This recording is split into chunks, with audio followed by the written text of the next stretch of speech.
हो सर्वांना, कसे आहात सर्वजण? मजेतच असतात.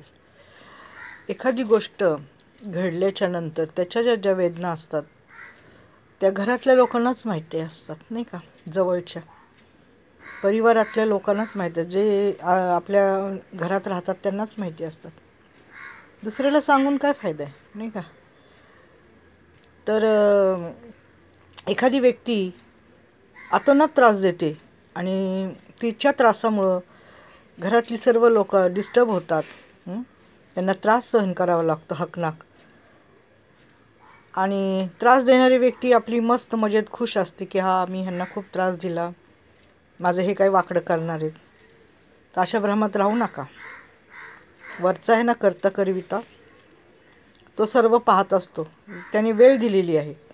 तो म्हटला जेव्हा माझी काठी पडेल ना तेव्हा ते उठणार नाहीत. देवाची काठी पडली ना तर तुम्ही काही करू शकत नाही. लाख मी बोलले किंवा कुणी बोललं तर तुम्ही ते असंच मारून नेताय, नाही का? आता घाण नाही बोलत मी, परंतु देव आहे ना, देव तुम्हाला अशी शिक्षा देईल की त्याच्या काठीचा आवाज पण येणार नाही. मग तुम्ही म्हणू नका की देवाने आम्हाला एवढी मोठी शिक्षा का दिली, हो की नाही? त्यामुळं एखाद्यावर तुम्ही अन्याय करू नका. आणि अन्याय जर करत असाल तुम्ही, आता तुम्हाला एक गोष्ट सांगते सर्वांना, म्हणजे यूट्यूब फॅमिली त्यांना मी एक गोष्ट सांगते की काही काही लोक चर्चला जातात, चर्चच्या आवारात उभे राहतात, चर्चच्या आवारात उभे राहून चर्चमध्ये जाऊन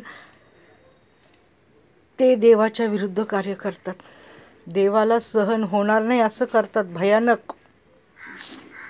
आणि देव तिथेच आहे, म्हणतात ना देव मंदिरात असतो, देव इथे असतो, देव तिथं. तर देव सर्वव्यापी आहे, स्थळी काष्टी पाषाणी देव आहे. आणि ते चर्चच्या आवारात, चर्चमधून बाहेर आले की ते सैतान.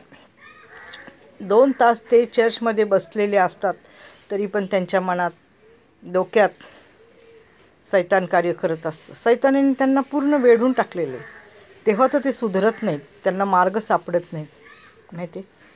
चर्चमधून बाहेर पडले की त्यांचं सैतानी कार्य चालू होतं. ह्यालाच हे कर, त्यालाच ते कर, असं आहे बघा. तर त्यामुळं त्यांना माझं एक सांगणं आहे, तुम्ही देवाला तरी घाबरा ना. खालच्याला नका घाबरू, चला गेले खालचे उडत, आहे की.